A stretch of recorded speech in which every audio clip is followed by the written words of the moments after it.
السلام علیکم ورحمۃ اللہ وبرکاتہ۔ بسم اللہ الرحمن الرحیم۔ میرا نام ماریہ ہے۔ میری عمر صرف 16 سال تھی۔ میرے والد صاحب محلے کی مسجد میں امام تھے، اس لیے ہمارے گھر کا ماحول بہت ہی تنگ تھا۔ میں محلے کی دوسری لڑکیوں کو دیکھتی جو اپنی مرضی سے کہیں بھی آتی جاتی تھیں تو میرا دل بہت دکھتا تھا کہ ہمارے گھر میں ایسا ماحول کیوں نہیں ہے۔ میرے والد صاحب تبلیغ پر بھی جایا کرتے تھے اور کئی ہفتے گھر سے غائب رہتے تھے، مگر پھر بھی ان کے گھر پر نہ ہونے کے باوجود بھی ہم کہیں اور جا نہیں سکتے تھے۔ ہمارے دل میں اتنا ڈر بٹھا دیا گیا تھا کہ ہمیں یوں لگتا تھا کہ اگر ان کی غیر موجودگی میں ہم کہیں چلے گئے تو وہ کہیں سے ہمیں دیکھ لیں گے اور اس کے بعد جو ہماری درگت کریں گے وہ سارا محلہ دیکھے گا۔ افسوس کی بات تو یہ تھی کہ محلے والوں کو ہمارا گھر ایک مثالی گھر لگتا تھا۔ وہ کہتے تھے گھر کا ماحول ایسا ہی ہونا چاہیے جیسا مولوی صاحب نے اپنے گھر میں ماحول رکھا ہوا ہے۔ مجھ سے چھوٹی 2 بہنیں بھی تھیں اور میں بڑی تھی۔ ایک دن میں چھت پر کپڑے سکھا رہی تھی کہ محلے میں کھڑے لڑکے کی نظر مجھ پر پڑ گئی اور اس نے مجھے ایک اشارہ کیا جس کو دیکھ کر میرا دل بیٹھ گیا۔ اس کے اشارے کا مطلب تھا کہ تمہارا چہرہ بہت پیارا ہے۔ میں فوراً نیچے چلی آئی، لیکن دل ہی دل میں دوبارہ اس لڑکے کو دیکھنے کا خیال آنے لگا۔ اب میں ہی چھت پر روز کپڑے سکھانے جاتی اور کافی دیر تک وہاں کھڑی رہتی۔ کچھ دن بعد مجھے وہ لڑکا پھر سے نظر آ گیا۔ اس نے میری طرف ایک پتھر پھینکا جس پر ایک کاغذ لپٹا ہوا تھا۔ میں نے دیکھا اس کاغذ پر اس لڑکے کا نمبر لکھا ہوا تھا۔ ہمارے گھر میں صرف امی کے پاس موبائل تھا، وہ بھی چھوٹا، لیکن اس موبائل میں سے اس لڑکے سے بات کر سکتی تھی کیونکہ پورا دن امی موبائل سے دور رہتی تھیں۔ انہیں تو نمبر بھی ملانا نہیں آتا تھا، بس کال سننا اور کال بند کرنا ہی آتا تھا۔ اس لڑکے کا نام اسلم تھا۔ ہماری آپس میں باتیں ہونے لگیں اور ہماری دوستی محبت میں بدل گئی۔ اس نے مجھے میری بہت زیادہ تعریفیں کی جس سے مجھے خود اعتمادی پیدا ہوئی۔ میں بھی کسی قابل ہوں، میں بھی ایک حسین لڑکی ہوں اور اگر چاہوں تو بہت کچھ کر سکتی ہوں۔ اس کی دی ہوئی ہمت تھی کہ ہماری ملاقاتیں ہونے لگیں۔ ابا تو تبلیغ کے سلسلے میں گھر سے دور رہتے تھے، پیچھے صرف میری ماں اور چھوٹی بہنیں تھیں۔ ان کو میں آرام سے پاگل بنا لیتی تھی۔ ہماری ملاقاتوں نے عروج پکڑ لیا اور ایک دن ہم سے وہ حد بھی پار ہو گئی جس کو پار کرنے کے بعد یہ سارا معاشرہ ہمارے خلاف ہو سکتا تھا۔ اسلم نے مجھے بہت خواب دکھائے تھے کہ وہ مجھ سے شادی کرے گا، مجھے ایک اچھے اور الگ گھر میں رکھے گا جہاں مجھ پر کوئی پابندی نہیں ہوگی، جب چاہوں گی جہاں چاہوں گی جا سکوں گی، مجھے کوئی روکنے والا نہ ہوگا۔ میں ایسی ہی زندگی چاہتی تھی، اس لیے اس کی ان باتوں میں آسانی سے آ گئی۔ مجھے کچھ دن بعد اپنی طبیعت میں کچھ تبدیلیاں محسوس ہونے لگیں۔ مجھے پتہ چل گیا کہ شاید میں ماں بننے والی ہوں۔ میں نے اسلم کو یہ بات بتائی تو اس نے مجھے صرف اتنا کہا، وہ تو مجھے اپنی اچھی دوست سمجھتا تھا، ویسے بھی اس کی منگنی بچپن میں ہی اس کی کزن سے ہو چکی ہے اور اس نے اپنی کزن سے شادی کرنے سے انکار کیا تو اس کو جائیداد بھی نہیں ملے گی۔ وہ کہنے لگا، ایک غریب انسان پھر تمہیں کیا دے سکے گا؟ ماریہ، بہتر ہے ہم اپنی راہ بدل لیں، کیونکہ تمہارے ساتھ صرف میرے پاس وہی زندگی رہ جائے گی جو پہلے ہی تمہارے باپ نے تمہیں دے رکھی ہے۔ کوئی سہولت بھی نہ ہوگی، زندگی عذاب بن جائے گی، اس لیے دوستوں کی طرح الگ ہو جاتے ہیں اور اپنی اپنی زندگی جیتے ہیں۔ میں اس کو بتا نہ سکی کہ میں اس کے بغیر نہیں رہ سکتی تھی، کیونکہ بتانے کا کوئی فائدہ بھی نہیں تھا۔ وہ مجھے چھوڑنے کا ارادہ کر چکا تھا، پر اب مجھے یہ سمجھ نہیں آ رہی تھی میں اس بچے کا کیا کروں، میں اس بچے سے کیسے اپنی جان چھڑاؤں، کیسے اس بچے کو اپنے جسم سے دور کروں، کیونکہ مجھے ان چیزوں کا بالکل بھی پتہ نہ تھا۔ 5 مہینے گزر گئے اور میرا پیٹ بڑھنے لگا۔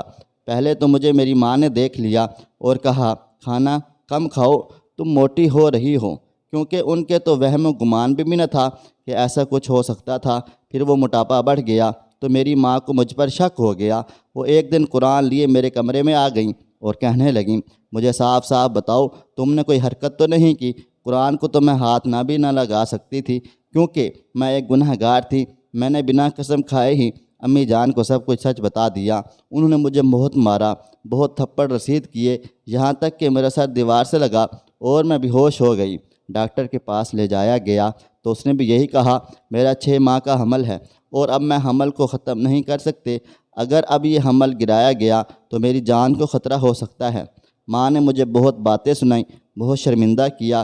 میں ان کی بیٹی ہو کر اتنی گری ہوئی حرکت کی جس سے میری باقی بہنوں کی زندگی پر بھی اثر پڑے گا۔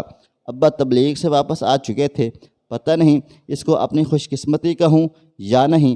سردیوں کا موسم تھا، ہم کھلے کھلے سویٹر پہنا کرتے تھے اور اس پر کھلی سی چادر بھی ہوتی۔ ویسے بھی ابا نے کبھی ہم بہنوں پر زیادہ دھیان نہیں دیا تھا، وہ ہماری ضروریات کا خیال رکھتے تھے پر ہم سے کوئی پرسنل بات نہیں کرتے تھے، اس لیے میرے ابا کو پتہ نہ چلا اور ان دنوں وہ میرا رشتہ دیکھنے لگ گئے۔ میرا رشتہ پکا ہو گیا، میری ماں اور میرا خون روز جلنا شروع ہو گیا۔ اب کیا ہوگا؟ ایک دن میرے ابا خیر سے پھر تبلیغ پر تھے، مجھے درد شروع ہو گیا۔ میں نے ایک بیٹے کو جنم دیا۔ میری اماں اپنا سر پکڑ کر بیٹھ گئی تھی کہ اب کیا ہوگا۔ ہسپتال والوں نے بھی ہمیں بہت ذلیل و خوار کیا تھا کیونکہ وہ بھی سمجھ گئے تھے یہ ایک بن بیاہی ماں کا بچہ ہے۔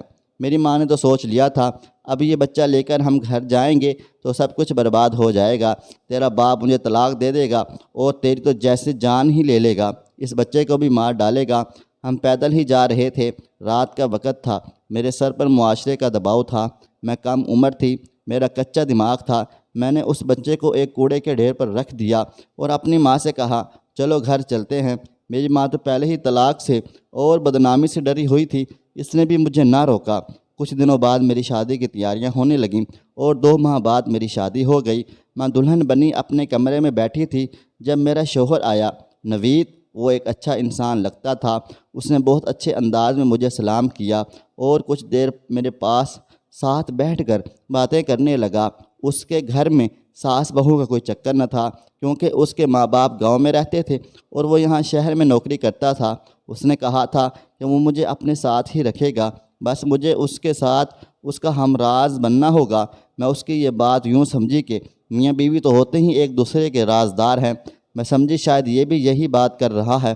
اس نے کہا 2 منٹ انتظار کرو، میں ابھی آتا ہوں۔ جب وہ واپس آیا تو اس کے ہاتھ میں کچھ تھا جس کو دیکھ کر میں حیران و پریشان رہ گئی۔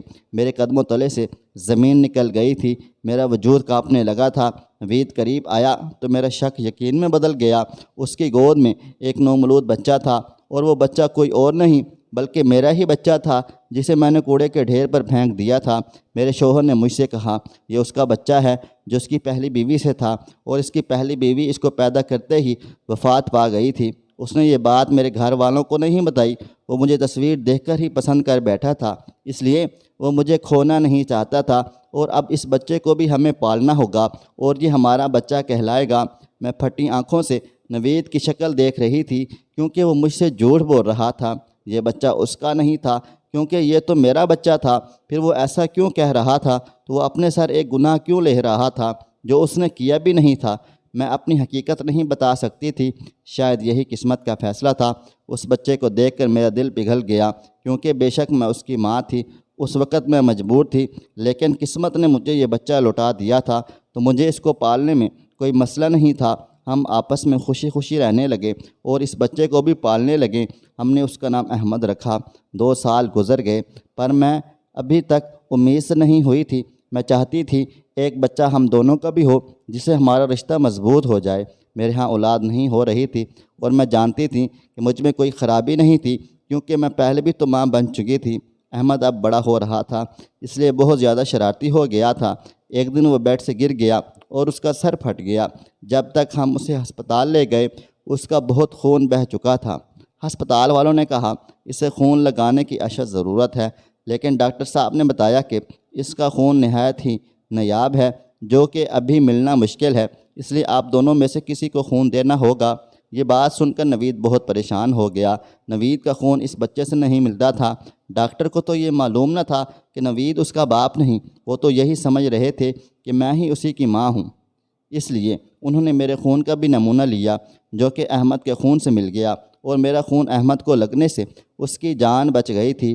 ہم لوگ گھر آئے تو نوید اس بات پر اللہ تعالیٰ کا شکر ادا کر رہا تھا کہ اتفاق سے ہی صحیح پر تمہارا خون تو احمد سے ملتا ہے، اسی وجہ سے ہمارا بیٹا بچ گیا۔ جبکہ میں اب نوید کے اس جھوٹ سے تنگ آ گئی تھی۔ آخر کیوں یہ جھوٹ بول رہا تھا جبکہ یہ بچہ اس کا نہیں تھا؟ نہ صرف میں تنگ آ چکی تھی بلکہ اب مجھے غصہ بھی آنے لگا تھا۔ میں نے اسے کہا بیٹا تو یہ آپ کا ہے تو میرا خون اس سے کیسے مل گیا؟ اس کا خون تو آپ سے ملنا چاہیے تھا۔ نوید کے پاس اس بات کا کوئی جواب نہ تھا۔ میں نے اسے کہا میں نے ڈاکٹر سے چیک اپ کروایا ہے، میں بالکل ٹھیک ٹھاک ہوں، پھر ہمارے ہاں اولاد کیوں نہیں ہو رہی؟ نوید سے پہلے بھی اس معاملے پر بات کر چکی تھی، پر وہ نظریں چراتا تھا، مجھے کبھی بھی اس معاملے پر کھل کر بات نہیں کرنا چاہتا تھا۔ پر آج میں بہت زیادہ غصے میں تھی۔ ہمارا جھگڑا ہو گیا اور باتوں باتوں میں نوید کے منہ سے ایک بات نکل گئی تھی کہ ہماری اولاد نہیں ہو سکتی۔ میں حیران و پریشان رہ گئی تھی کہ اس بات سے آپ کا کیا مطلب ہے کہ اولاد نہیں ہو سکتی؟ کیا آپ اولاد پیدا نہیں کرنا چاہتے؟ نوید نے سر جھکا لیا اور کہا، میں اولاد پیدا کر ہی نہیں سکتا۔ اللہ تعالیٰ نے مجھے اس صلاحیت سے محروم رکھا ہے اور اسی لیے میں کسی سے شادی نہیں کرنا چاہتا تھا، کیونکہ میں کسی کی زندگی کو برباد نہیں کرنا چاہتا تھا۔ پر جب تمہارا رشتہ آیا تو تمہیں دیکھ کر مجھے تم سے محبت ہوئی، پر میں پھر بھی نہیں چاہتا تھا کہ میں تمہاری زندگی کو برباد کر دوں۔ اس لیے سڑک پر چلتا جا رہا تھا، سوچ رہا تھا تمہارے رشتے کو انکار کر دوں اور زندگی تمہارے بنا ہی گزار لوں کہ مجھے پہلی بار کوئی لڑکی اتنی پسند آئی تھی اور وہ تم تھی ماریا، کہ اچانک مجھے آواز آئی۔ میں نے دیکھا کہ کوڑے کے ڈھیر پر ایک بچہ پڑا رو رہا تھا۔ میں نے اسے اٹھا لیا، گلے سے لگا لیا اور اللہ تعالیٰ کا شکر ادا کیا، اس نے مجھے اسی دن باپ بنا دیا تھا۔ میں نے سوچ لیا تھا میں دنیا والوں سے کہوں گا یہ میری اولاد ہے، اس طرح میری بیوی کو بھی اولاد کا سکھ مل جائے گا اور ہمارے بڑھاپے کا سہارا بھی مل جائے گا۔ نوید کی یہ بات سن کر ہزاروں قطار رونے لگیں اور اس کے قدموں میں گر گئی، اس قدر ٹوٹ کر روئی کہ میرا سانس بند ہونے لگا۔ نوید حیران و پریشان رہ گیا، مجھ سے پیار سے پوچھا، تم کیوں رو رہی ہو؟ میں نے اسے کہا، میں تمہاری اچھائی اور اپنی برائی کی انتہا سوچ کر رو رہی ہوں۔ تم نے ایک کوڑے کے ڈھیر سے ایک بچے کو اٹھا کر اسے اپنا نام دیا، اس کی خاطر ایک ایسا جھوٹ بولا جو تمہارے ساتھ کبھی ہوا بھی نہ تھا۔ تم نے اپنی بیوی سے ایک ایسا جھوٹ بولا جسے تمہاری بیوی تمہیں چھوڑ کر بھی جا سکتی تھی، اور ایک میں ہوں جس نے اپنے ہی بچے کو کوڑے کے ڈھیر پر پھینک دیا تھا۔ میری بات سن کر نوید حیران رہ گیا۔ میں نے اسے ساری بات بتا دی۔ وہ بالکل خاموش تھا۔ مجھے چھوڑ دو، میں تمہارے جیسے اچھے انسان کے ساتھ رہنے کے قابل بھی نہیں ہوں۔ چاہو تو احمد کو اپنے پاس رکھ لو، کیونکہ میں اس کی مجرم ہوں۔ نوید نے کوئی بات نہ کی اور کہا کہ سامان باندھ لو۔ میں نے روتے روتے اپنا سامان باندھا۔ مجھے قسمت سے کوئی شکایت نہ تھی، یہ سب کچھ میرا ہی کیا دھرا تھا۔ میں تو ایک اچھی ماں تھی اور نہ ہی ایک اچھی بیوی۔ میں سامان باندھ کر باہر آئی تو میں نوید سے کہا، میں تیار ہوں، آپ مجھے چھوڑ آئیں۔ نوید آگے بڑھا اور سامان کی طرف دیکھنے لگا، کہنے لگا، صرف اپنا ہی سامان ساتھ لیا ہے، احمد اور میرا سامان کیوں نہیں پیک کیا؟ میں حیران و پریشان رہ گئی، ان دونوں نے کیا میرے ساتھ جانا تھا؟ نوید مسکرایا اور کہنے لگا، میں تمہیں تمہارے گھر نہیں چھوڑ رہا ہوں، ہم لوگ کچھ دنوں کے لیے لاہور میرے ماں باپ کے گھر جا رہے ہیں تاکہ کچھ دن وہاں گزار سکیں اور تمہیں لاہور کی سیر بھی کروا دوں۔ میں بھی حیران تھی، مجھے یقین نہیں آ رہا تھا۔ نوید نے میرا چہرہ اپنے ہاتھوں میں پکڑا اور کہا، تمہارے ساتھ جو بھی ہوا اس میں تمہاری غلطی نہیں تھی، تم تو معصوم تھی، تمہیں دھوکہ دیا گیا تھا، تم اللہ تعالیٰ کا شکر ادا کرو، اس بچے کو کچھ نہیں ہوا، ورنہ قیامت کے دن تمہیں اس کے لیے جواب دہ ہونا پڑتا۔ اب یہ ہماری اولاد ہے اور ہم لوگ ہمیشہ اس کو اپنے پاس ہی رکھیں گے، یہ تمہیں ماما اور مجھے پاپا ہی کہے گا۔ میں نوید کا ہاتھ تھام کر بہت بری طرح روئی۔ نوید نے کہا، آخری بار رو لو، اس کے بعد تو میں نے تمہیں رونے بھی نہیں دینا۔ آج ہماری شادی کو 7 سال ہو گئے ہیں، ہم لوگوں نے ایک چھوٹی بچی کو بھی گود لیا ہے جو کہ احمد کی بہن ہے، اور ہماری فیملی مکمل ہو گئی ہے۔ ہم لوگ ایک دوسرے کے ساتھ بہت زیادہ خوش ہیں۔ زندگی کی ہر سانس کے ساتھ اللہ تعالیٰ کا شکر ادا کرتی ہوں۔ مجھے اپنے کالے کرتوت کا ادارک ہے۔ مجھے اس بات کا بھی اندازہ ہے اللہ تعالیٰ میرے نیک ماں باپ کو بدنامی سے بچانے کے لیے بھی میرا پردہ رکھا ہے۔ بے شک وہ اپنے آگے جھکنے والوں کو کبھی تنہا نہیں چھوڑتا۔ میں یہاں تمام لڑکیوں کو ایک پیغام دینا چاہوں گی کہ خدا کے لیے کبھی کسی لڑکے کی باتوں میں آ کر ایسا گناہ نہ کریں کہ اپنے ماں باپ کو رسوا نہ کریں، ورنہ ضروری نہیں سبھی کو میرا شوہر جیسا ہم سفر مل جائے۔ امید ہے میری اس کہانی کو سننے کے بعد تمام لڑکیاں عبرت حاصل کر لیں گی اور کوئی ایسا غلط قدم نہیں اٹھائیں گی۔ تو دوستو، کسی کی زندگی پر بیتی یہ سچی کہانی آپ کو کیسی لگی؟ اپنے قیمتی رائے کا اظہار ضرور کیجیے گا۔ دوستو، ویڈیو پسند آئی ہے اس ویڈیو کو لائک کریں، شیئر کریں۔ اگر آپ نے ابھی تک میرا چینل سبسکرائب نہیں کیا تو ابھی سبسکرائب کر لیں، ساتھ میں بیل آئیکن کو بھی ضرور پریس کر لیجیے گا تاکہ نئی اپلوڈ ہونے والی ہماری ویڈیوز کا نوٹیفیکیشن آپ کو بر وقت ملتا رہے۔ مجھے اگلی ویڈیو تک اجازت دیں۔ اللہ حافظ۔